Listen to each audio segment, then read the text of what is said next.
Dito na lang ho, Sir Inigo, nahihiyang wika ni Regina, inihatid siya ng kanyang boss sa pag-uwi.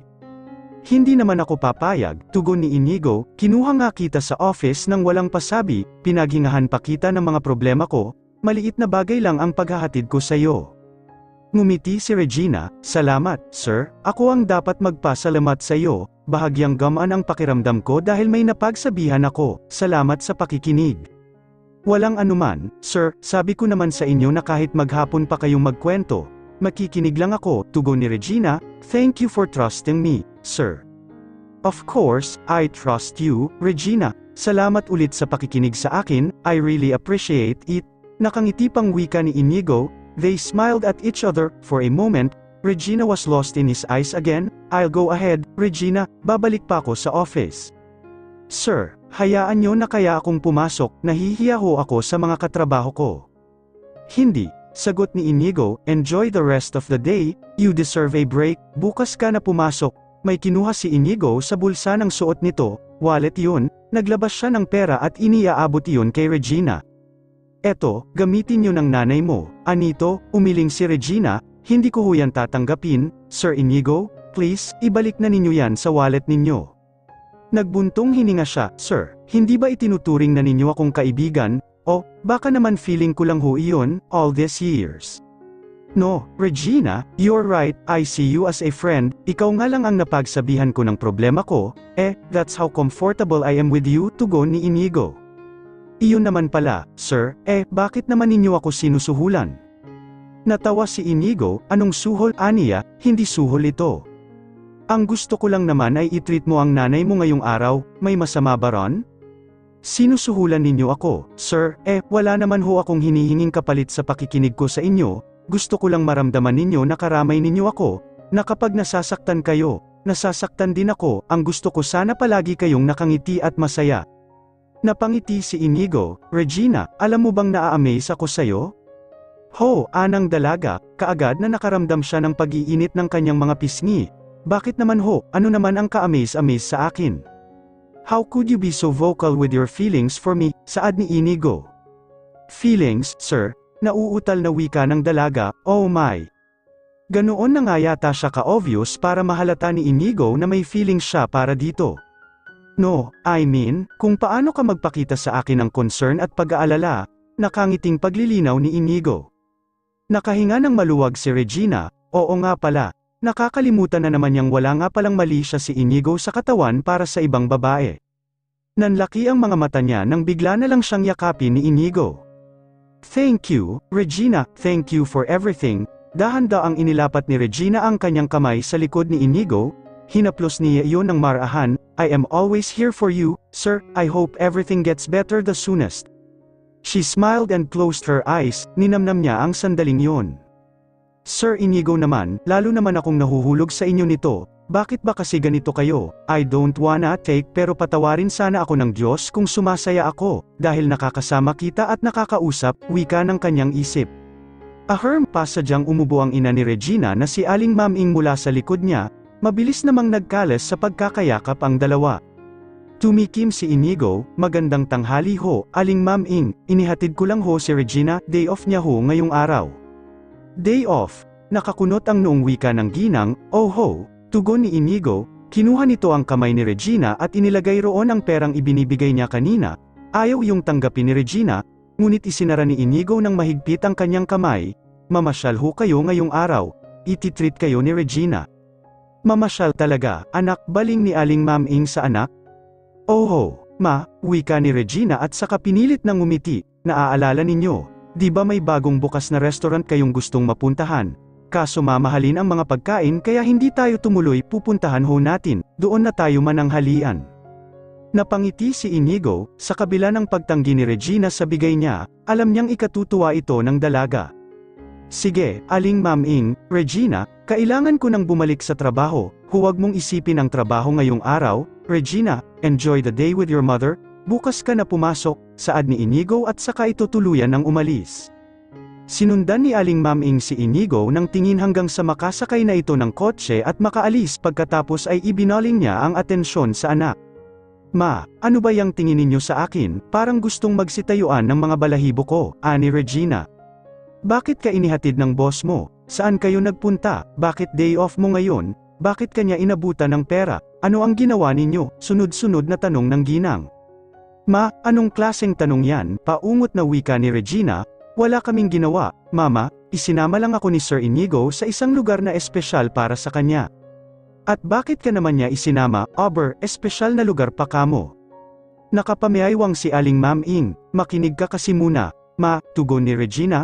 Ikanalma naman ni Aling Maming ang sarili. Naghinga lang sa akin ang problema si Sir Inigo, may problema sila ni Ma'am Celeste, yun lang, Maria, wala kaming ibang ginawa. At yung perang ibinibigay niya, ang gusto niya lang ay treat kita ngayon araw. Nagpapasalamat lang siya, tinatanggihan ko nga, ayaw naman.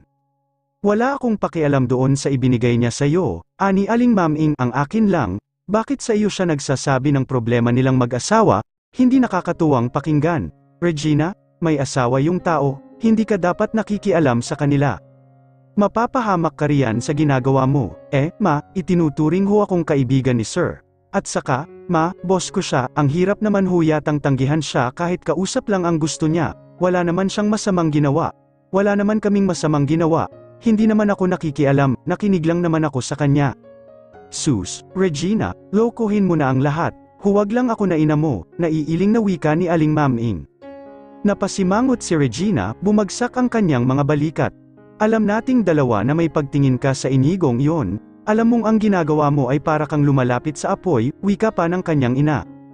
Ma, alam ko ang ginagawa ko, tugon ni Regina, umaasa ka ba na papansinin ka ng Inigong yon? Siyempre, Ma, hindi, mariin niyang wika, mahal na mahal niya si Ma'am Celeste. At saka, ano ba naman ako kumpara kay Ma'am Celeste?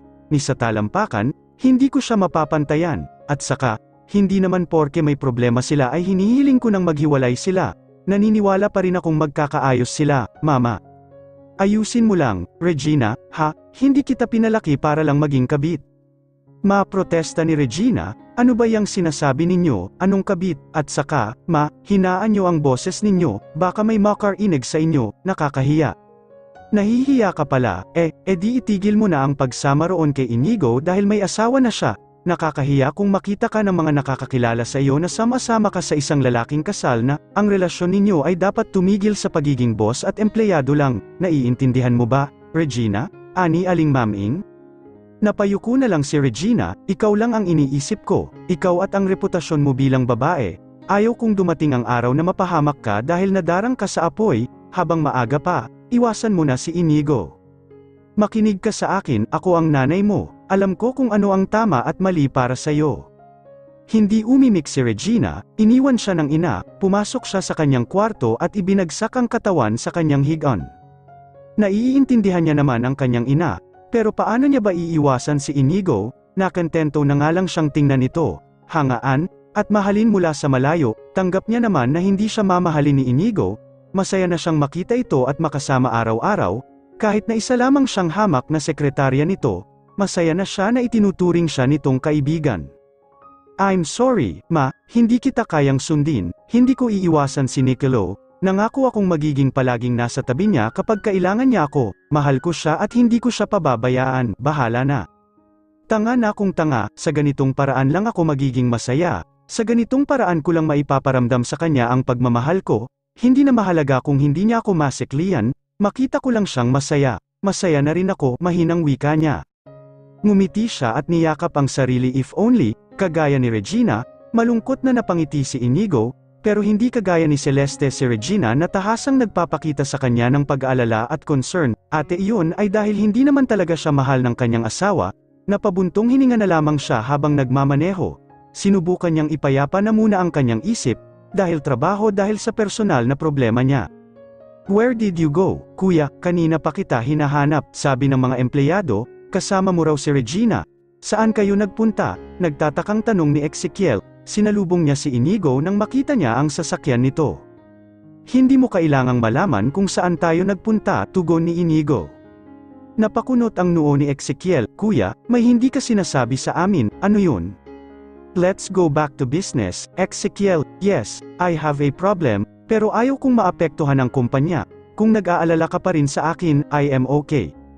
Why don't you tell me kung ano ang problema mo, kuya? Makikinig naman ako, Ezekiel insisted.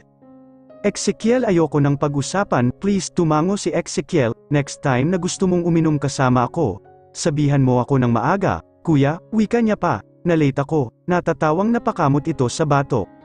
Sure, I will, tugon ni Inigo at saka tumalikod na at akmang tutuloy na sa kanyang office. Kuya, muling tawag ni Ezekiel sa kanya, nilingon niya ang kapatid. Yes, aniya, I like Regina, pagtatapat ni Ezekiel. Napatitig ng mataman sa kanya ang kapatid, may namamagitan ba sa inyong dalawa? Direkta niyang tanong. Umiling si Inigo, wala, Regina is just my secretary. Kaibigan niya minsan, hanggang doon lang. Alam mo kung gaano ko kamahal ang asawa ko, hindi mo na dapat itinatanong yan, natitiyak nitong wika. I'm sorry, naniniguro lang ako, kuya, ani Ezekiel, balak ko sana kasing ligawan si Regina. Sandaling natigilan si Inigo, go ahead, wika niya pagkaraan, Regina is a decent woman, boto ako sa kanya para sa'yo, just make sure na hindi mo mapapabayaan ang trabaho mo. Don't worry about it, kuya, walang problema, nakangiting wika ni Ezekiel. At isa pa, sana hindi mo igaya si Regina sa ibang babae. Kung hindi mo siya siseryosohin, huwag mo nang ituloy ang balak mo, dugtong pa ni Inigo. Ngumiti si Ezekiel, hindi kuya, hindi kita ipapahiya kay Regina, I promise, wika niya. By the way, where is she, bakit hindi mo siya kasamang bumalik? Bukas na siya papasok, tugon ni Inigo, biglang nag-alala si Ezekiel, bakit kuya, ano ang nangyari kay Regina? She's fine, ako ang nagsabi sa kanya na huwag nang pumasok, lalabas sila ng nanay niya, ngumiti si Inigo, sige, Ezekiel, kailangan ko nang pumasok sa office, dugtong pa nito. Nakahinga ng maluwag si Ezekiel, napangiti siya.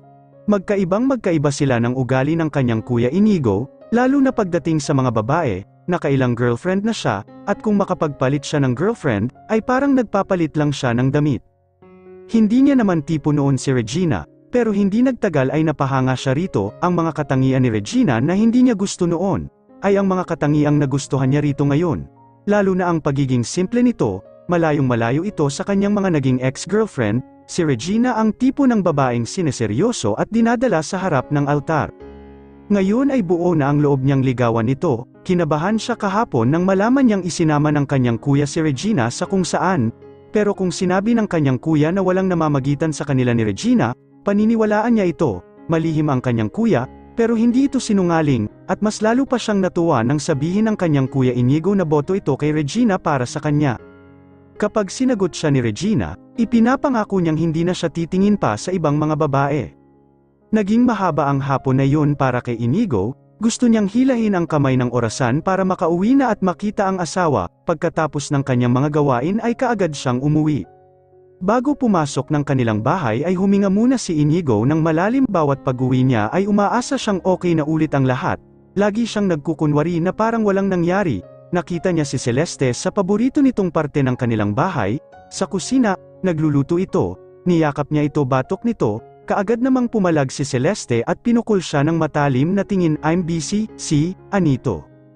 Hindi iyon pinansin ni Inigo, sa halip ay ngumiti siya, ano ang niluluto mo, sweetheart, usisa niya.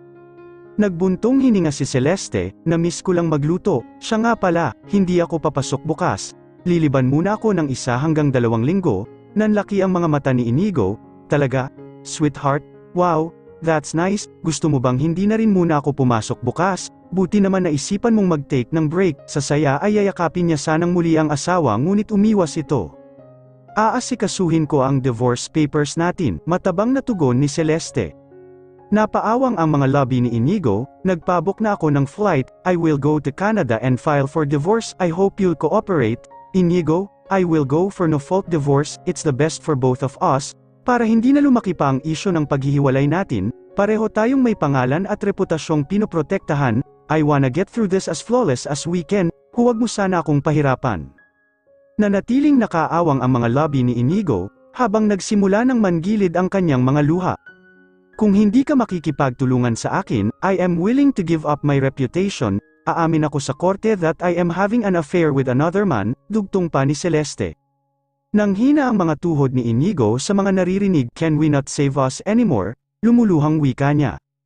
Umiling si Celeste, wala nang pag-asa, Inigo, pero katulad ng sinabi ko, I am not only doing this for myself, I am doing this for you, mas higit para sa iyo, Inigo. As much as I want my freedom from our marriage, I also want freedom for you. Hindi ako ang para sa iyo, Inigo. You deserve someone better. Muling nilapitan ni Inigo ang asawa at niyakap ito ng mahigpit. No, honey, please, hindi naman ako humihingi ng kapalit sa pagmamahal ko para sa iyo. Huwag mo akong iwan, dito ka lang sa akin. Hayaan mo lang akong mahalin ka. Sapat na sa akin yun. Just don't go, hindi ko kayang mawala ka. Bakit? Kaya mo bang manatiling kasal sa akin habang nakikipagkita ko kay Arjo? Papayag ka ba sa tuwing magpapaalam akong pupunta sa kanya? Kaya mo bang hayaan akong kasama siya gabi-gabi? Kaya mo ba? Ha, Inigo? Kasi kung kaya mo, sige, hindi tayo maghihiwalay. Kung kaya mong lokohin kita ng harap-harapan, sige, dito lang ako. Ano, kaya mo ba? Bumagsak na rin ang mga luha ni Celeste. Bitawan mo ako, Inigo. Huwag mo akong ikulong sa marriage natin, hindi ako magiging masaya sa piling mo. Kung totoong mahal mo ako, palayain mo ako, frustrated niyang wika. Okay, baka sakaling magalit ka sa akin sa sasabihin ko. Baka sakaling pakawalan mo na ako kapag nalaman mo ang totoo. I'll tell you something, she sighed, pinilit kitang sa Canada magpakasal, para maging mas madali ang paghihiwalay natin. You wanted us to get married here in Philippines, pero annulment lang ang mayroon dito. I wanted to be totally free kapag dumating ang araw na ito. Inigo doesn't seem to be surprised, kaya alam ni Celeste na hindi sapat ang anyang sinabi. Sinadya kong hindi mabuntis, pag-amin pa niya, doon niya nakita ang pag-iiba ng reaksyon sa mukha ng asawa. I am taking contraceptive pills, ayokong magkaroon ng anak sa iyo, dahil si Arjo ang gusto kong maging ama ng magiging mga anak ko. Bumitiw si Inigo, tigmak ng mga luha ang matang tiningnan niya ang asawa, hindi siya makapaniwala, wala nang mas dudurog pa sa kanyang puso sa revelasyon nito. Let me go, mahinang anes ni Regina, lalala lang ang lahat kung pipilitin mo pa rin akong itago. Nilapitan ni Inigo ang asawa, hinaplos niya ang pisngi nito, matagal niyang tinitigan ang mga mata nito. Ipinapangako mo bang magiging masaya ka talaga kapag pinalaya kita? Tanong niya sa asawa. Marahang tumango si Celeste, napaangat ng mukha si Inigo. Heavens, pakiramdam niya ay nilalamon siya ng dilim. Tiningnan niya muli ang asawa, tumango siya, kumunat ang noo ni Celeste. Okay, then, wika ni Inigo, kung yan talaga ang gusto mo, kung kalayaan ang gusto mo, bibigyan kita ng kalayaan. Tumigil siya sa paghaplos ng mukha ni Celeste, nang hihina ang buong katawan na tumalikod siya at naglakad palayo sa asawa. Ayaw na niyang makita pa nito ang mas maraming luhang dumadanak mula sa kanyang mga mata. He fought enough, he's hurt enough, it's time.